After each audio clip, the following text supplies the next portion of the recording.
जयपुर से खबर है। देश भर में आज मोबाइल पर गूंजा सायरन। ये किसी खतरे का संकेत नहीं, टेस्ट अलर्ट था। सरकार ने मोबाइल डिजास्टर अलर्ट सिस्टम का परीक्षण किया। आपदा से पहले चेतावनी देने की बड़ी पहल। भूकंप, बाढ़ जैसी स्थितियों में मिलेगा समय पर अलर्ट। जान माल के नुकसान को कम करना मुख्य उद्देश्य। लोगों से अपील, घबराए नहीं, सतर्क रहें। स्मार्ट इंडिया की दिशा में अहम तकनीकी कदम। टेक्नोलॉजी से आपदा प्रबंधन होगा और मजबूत। तो जयपुर से आपको बड़ी खबर बता रहे हैं, जहां पर देखिए आज लोगों के मोबाइल में गूंजा सायरन। भूकंप, बाढ़ जैसी स्थितियों में मिलेगा समय पे अलर्ट। सरकार की बड़ी पहल। आपदा की स्थितियों को लेकर, इमरजेंसी सिचुएशंस को लेकर सरकार ने ये बड़ी पहल की है। जान माल के नुकसान को कम करना मुख्य उद्देश्य है और इस सायरन के बाद लोगों से अपील है कि घबराएं नहीं, सतर्क रहें। और इस तरीके का ये जो स्मार्ट इंडिया की दिशा में अहम कदम है, तकनीकी कदम है, उसको यहाँ पर समझने की जरूरत है। टेक्नोलॉजी से आपदा प्रबंधन होगा और ज्यादा मजबूत।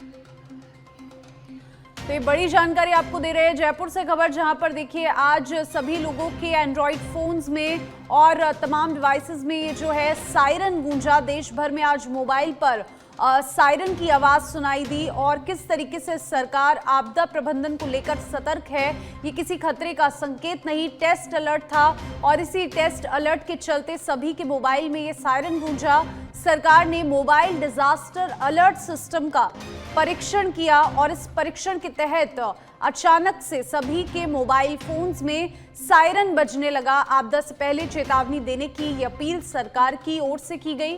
भूकंप, बाढ़ जैसी स्थितियों में भी समय पर सभी को अलर्ट मिलेगा। इसी तरीके से सायरन जारी कर सायरन बजाकर सभी के मोबाइल फोन से आपदा का अलर्ट जारी किया जाएगा। लोगों से अपील है कि घबराए नहीं, सतर्क रहें और इस तरीके की इमरजेंसी सिचुएशंस में जब ये अलार्म बजे तो सतर्क किस तरह रहना है, ये सरकार लोगों तक पहुंचाना चाहती है। टेक्नोलॉजी से आपदा प्रबंधन होगा और ज्यादा मजबूत।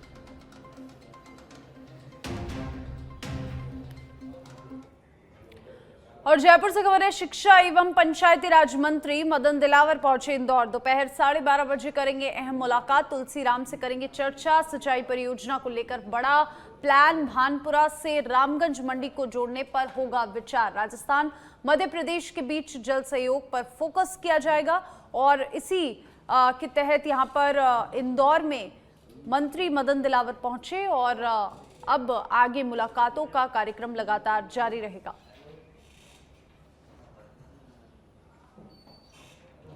बांसूर में शनिवार को एक दर्दनाक घटना सामने आई, जहां पर 21 वर्षीय युवक ने पेड़ से फांसी का फंदा लगाकर आत्महत्या कर ली। घटना के बाद इलाके में सनसनी फैल गई और मौके पर लोगों की भारी भीड़ जमा हो गई। मिली जानकारी के अनुसार कस्बे के नारायणपुर रोड स्थित नाई की बगीची के पास सुनील ने पेड़ पर कपड़े का फंदा लगाकर अपनी जान दी और बताया जा रहा है कि फंदे के लिए इस्तेमाल किया गया कपड़ा टूटा गया और यहां पर जिससे युवक जमीन पर आंधे मुंह गिरा मिला। जहां पर घटना की सूचना मिलते ही बांसूर पुलिस तत्काल मौके पर पहुंची और युवक को अस्पताल पहुंचाया, जहां चिकित्सकों ने उसे मृत घोषित कर दिया। ने सुसाइड कर लिया, जिस पर मैंने एसआई मौके पर पहुंचा, जहां पर एक पेड़ के नीचे शीर्ष का पेड़ था, वहां एक डेड बॉडी मिली, जिसके परिजन मौके पर उपस्थित थे, जिसके गले में फांसी का फंदा लगा हुआ था, जो टूट के नीचे गिरना बताया गया है। एक टुकड़ा ऊपर पेड़ पे बंधा हुआ था, जिसको हॉस्पिटल लेके आए, जिसका मृतक का नाम सुनील पुत्र रोहितास मीणा, उम्र 22 साल, निवासी नाई वाली बगीची बांसूर। हॉस्पिटल लेके आए, डॉक्टर ने मृत घोषित कर दिया, जिसका पीएमआर। जयपुर में मौसम ने अचानक करवट लेते हुए तेज हवा और बारिश के साथ लोगों को भीषण गर्मी से राहत पहुंचाई। पश्चिमी विक्षोभ के प्रभाव से शहर के कई इलाकों में अचानक तेज बरसात दर्ज की गई, जिससे तापमान में गिरावट आई और मौसम सुहावना हो गया। कई दिनों की तपिश और उमस के बाद बदले में मौसम ने आमजन को राहत दी। कई क्षेत्रों में मौसम के इस बदलाव से लोगों ने गर्मी से राहत महसूस किया। वहीं मौसम विभाग के अनुसार यहां पर पश्चिमी विक्षोभ का असर आगामी समय में भी बना रह सकता है। सांगोद उपखंड क्षेत्र के अड़ूसा गांव में यहां पर जीएसएस के पास शराब की दुकान खोलने को लेकर ग्रामीणों का विरोध लगातार बढ़ता जा रहा है। सबसे पहले जीएसएस कर्मचारियों ने इस प्रस्ताव का विरोध किया था, जिसके बाद अब बड़ी संख्या में ग्रामीण भी इसके खिलाफ सामने आ गए हैं। ग्रामीणों का कहना है कि प्रस्तावित स्थल से खेतों की ओर जाने वाले रास्ते पर महिलाओं का आना जाना लगा रहता है और ऐसे में यहां पर शराब की दुकान खोलना सुरक्षा और सामाजिक दृष्टि से उचित नहीं है। ग्रामीणों ने चेतावनी दी है कि यदि यहां दुकान का संचालन किया गया तो वे धरना प्रदर्शन करेंगे और वहीं महिलाओं ने भी आंदोलन में शामिल होने की बात कही है। उनका कहना है कि शराब की दुकान खुलने से क्षेत्र में आए दिन झगड़े और अशांति की स्थिति बन सकती है। ये हमारे गांव में जो ये शराब की दुकान चल रही है, इसको हम किसी भी सूरत में नहीं डलने देंगे। इसको हम बंद करवा के रहेंगे पूर्णतया, किसी भी सूरत में इसको नहीं डलने देंगे। इससे हमारे गांव में आए दिन चोरियां होती रहती है और अपराधी बढ़ रहे हैं। तो इस वजह से हम प्रशासन से यही उम्मीद करते हैं और यही अनुरोध करते हैं कि इस दुकान को अति शीघ्र से शीघ्र यहाँ से हटवाने की कृपा करें और तुरंत बंद करें। जो दारू कोटे को यहाँ से बंद हो सरकारी बिल्डिंग बिजली कर यहाँ से तो यहाँ का भी आपत्ति है। गांव की बण बेटिया खड़े है तो वहाँ की इज्जत पर भी आँच आ सकत है। यहाँ की सिक्योरिटी अगर ये ले रहा हुआ तो ठीक है। बारमा कताई जो तुरंत दारू कोठे को यहाँ से हटनी चाहो है। मंडीदा में 3 मोटरसाइकिल पकड़ाए माई, पुलिस प्रशासन ने वहाँ पर कोई कार्रवाई नहीं करी। वहाँ को यो पतो न लाग रही हो तो वो आदमी 12 जगह अंदर से। सरमधुरा के आगई थाना क्षेत्र में पुलिस ने अवैध खनन के खिलाफ बड़ी कार्रवाई करते हुए अवैध पत्थर ब्लॉकों से भरी एक ट्रैक्टर ट्रॉली को जब्त किया। सूचना पर आगई बाईपास के समीप की गई, जहां पर पुलिस टीम ने घेराबंदी कर ट्रैक्टर ट्रॉली को पकड़ लिया। धौलपुर एसपी विकास सांगवान के निर्देशन में चल रहे अवैध खनन विरोधी अभियान के तहत यहां पर आंगई थाना प्रभारी कृपाल सिंह के नेतृत्व में ये कार्रवाई की गई, जिससे अवैध खनन कारोबारियों में हड़कंप मचा हुआ है। पुलिस ने जब्त ट्रैक्टर ट्रॉली को थाना परिसर में खड़ा करवा दिया है और पूरे मामले में फॉरेस्ट एक्ट के तहत मुकदमा दर्ज कर जांच शुरू कर दी गई है। थाना प्रभारी ने बताया कि अवैध खनन के खिलाफ ये अभियान आगे भी लगातार जारी रहेगा।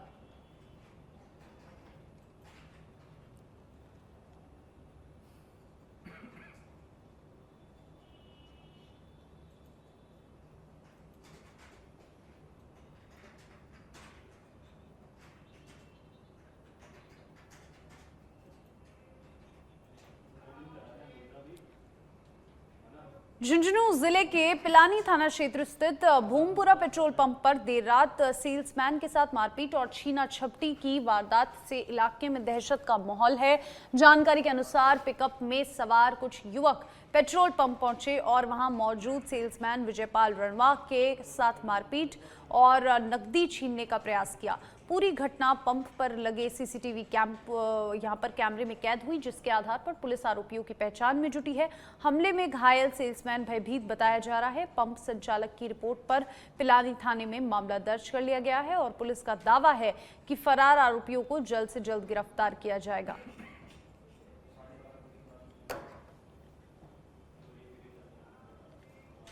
बारां जिले के शाहबाद उपखंड क्षेत्र का डूडावर गांव आज भी पेयजल संकट की गंभीर मार झेल रहा है, जहां पर ग्रामीणों को स्वच्छ पानी के लिए संघर्ष करना पड़ रहा है। राष्ट्रीय राजमार्ग से महज 2.5 किलोमीटर दूर बसे इस गांव ने लोग कन्नू तिलपसी नदी का गंदा व मटमैला पानी पीने को मजबूर है। ग्रामीण महिलाएं दुर्गम रास्ते से नदी तक पहुंचकर कपड़े से पानी छानकर घर लाती है। गांव में एक हैंडपंप जरूर है, लेकिन उसमें भी खारा और गंदा पानी आता है। वर्षों से मूलभूत सुविधाओं से वंचित ग्रामीणों ने जनप्रतिनिधियों पर चुनावी वादों के बाद उपेक्षा का आरोप लगाया है। प्रशासन ने अब मामले की जांच कर समाधान का आश्वासन दिया है। सिरोही के पालड़ी एम थाना क्षेत्र के अरठवाड़ा कट पर हुए सड़क हादसे में घायल युवक की इलाज के दौरान मौत हो गई। ट्रैक्टर और बाइक की टक्कर में गंभीर रूप से घायल युवक को जिला अस्पताल में भर्ती कराया गया था, जहां डॉक्टरों ने उसे मृत घोषित कर दिया।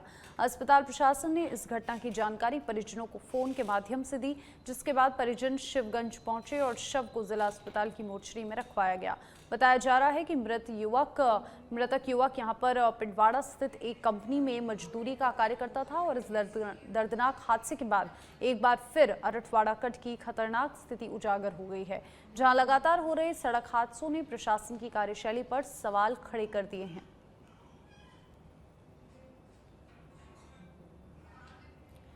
सिरोही जिले के शिवगंज में बछड़े के कटे सिर से जुड़े मामले ने अब तूल पकड़ लिया है। सर्व हिंदू समाज की बैठक में इस घटना को लेकर प्रशासन की कार्यशैली पर गंभीर सवाल उठाए जा रहे हैं। वक्ताओं ने आरोप लगाया कि 27 अप्रैल की रात सामने आए मामले में जिम्मेदार आरोपियों को यहां पर छुट्टी का हवाला देकर संवेदनशीलता नहीं दिखाई और हर बार की तरह मामले को हल्के में लिया गया। और वीएचपी पदाधिकारियों ने मेडिकल रिपोर्ट पर भी सवाल उठाते हुए निष्पक्ष जांच की मांग की। पोस्टमार्टम के बाद बछड़े का सिर सुरक्षित रखने के बजाय निस्तारण को लेकर भी नाराजगी जताई गई। बैठक में स्पष्ट कहा गया कि मामले में जवाबदेही तय होगी और सच्चाई सामने लाई जाए।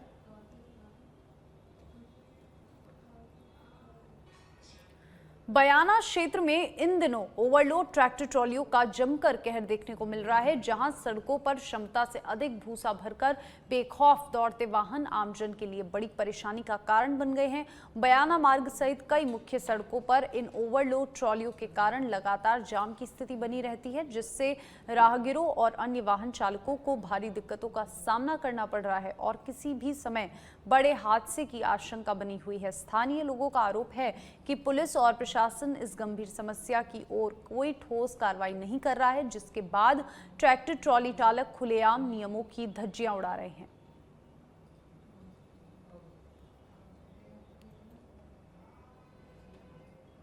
और अब खबर कोटा के इटावा से है, जहां पर कोटा श्योपुरा स्टेट हाईवे पर ग्रामीणों ने लगाया जाम। इटावा थाना क्षेत्र के गणेशगंज के पास लगा जाम। ट्रैक्टर के टक्कर मारने के बाद ग्रामीणों ने लगाया जाम। हादसे में एक महिला की गंभीर घायल स्थिति बताई जा रही है और इसी के चलते ग्रामीणों ने लगाया जाम।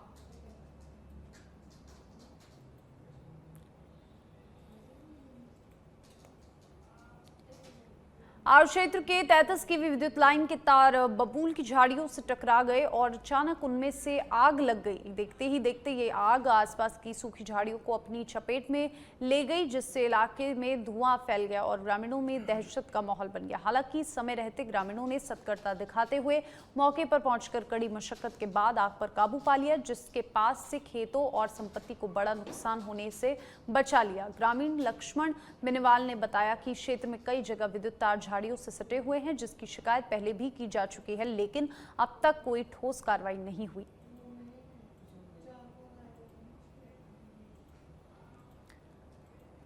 भीलवाड़ा के गंगापुर से बड़ी खबर आपको बता रहे हैं, जहां पर कारोई थाने की मेष रसोई घर में फांसी के फंदे से लटका मिला एएसआई। बड़ी जानकारी आपको दे रहे थे कि लंबे समय से कार्य को लेकर यहां पर तनाव में मृतक एएसआई बताया जा रहा था और अब कारोई थाने में तैनात था एएसआई विष्णु सिंह। 2 महीने में दूसरा एएसआई खोया। भीलवाड़ा पुलिस ने हाल ही में हेड कांस्टेबल से बना था एएसआई। भीलवाड़ा पुलिस में शोक की लहर बताई जा रही है। देखिए, एएसआई विष्णु सिंह का शव मिला है। 2 महीने से दूसरा एएसआई खोया भीलवाड़ा पुलिस ने और हाल ही में हेड कांस्टेबल का पद जो था वो संभाला था और इन्हीं दिनों में एक दुखद खबर सामने आई। भीलवाड़ा पुलिस में शोक की लहर और भीलवाड़ा पुलिस में तैनात एएसआई मृत पाए गए और भीलवाड़ा के गंगापुर से ये बड़ी जानकारी आपको दे रहे हैं। कारोई थाने की मेष रसोई घर में फांसी के फंदे पर लटका मिला एएसआई का ये शव। लंबे समय में कार्य को लेकर तनाव में थे और तस्वीरें आपको भीलवाड़ा पुलिस से यहां पर दिखा रहे हैं, जो कि तैनात एएसआई की है, जहां पर कारोई थाने में तैनात था एएसआई विष्णु सिंह और अब हाल ही में हेड कांस्टेबल से एएसआई पद पर यहां पर ज्वाइन। और ज्यादा जानकारी के लिए इस खबर पर हमारे साथ जयेश हमारे संवाददाता जुड़ चुके हैं। जयेश, किस तरीके से ये मामला जो है एएसआई विष्णु सिंह के शव मिलने का सामने आया है और क्या पूरा मामला है, जानकारी दीजिए। जी बिल्कुल, देखिए गुनगुन, कारोली थाने का पूरा मामला है। भीलवाड़ा जिले के कारोली थाने में एएसआई जो थे विष्णु सिंह जो पदस्थापित थे, एएसआई विष्णु सिंह ने थाने के अंदर मेज के अंदर जो है फांसी लगाकर आत्महत्या की है। उनकी पहचान जो है विष्णु कुमार के रूप में की गई है। पूरा जो पुलिस का आला अधिकारियों का जाब्ता जो है वह मौके पर मौजूद है। देखिए, पूरे मामले में चौंकाने वाली बात ये बताई जा रही है कि आत्महत्या से कुछ घंटे पहले ही वे पूरी तरह से सामान्य बताए जा रहे थे और अन्य पुलिसकर्मी जो थे उनके साथ में बैठकर जो है विष्णु सिंह के द्वारा खाना खाया गया था। अभी फिलहाल जो है वो सुसाइड के कारणों का जो है वो खुलासा नहीं हो पाया है, लेकिन जो है कारोली थाने से करीब 30 किलोमीटर की दूरी पर जो मेस में आत्महत्या लगाई गई, जिससे पूरे पुलिस विभाग में हड़कंप मचा हुआ है। जी, शुक्रिया आपका जयेश पारेख तमाम जानकारी के लिए।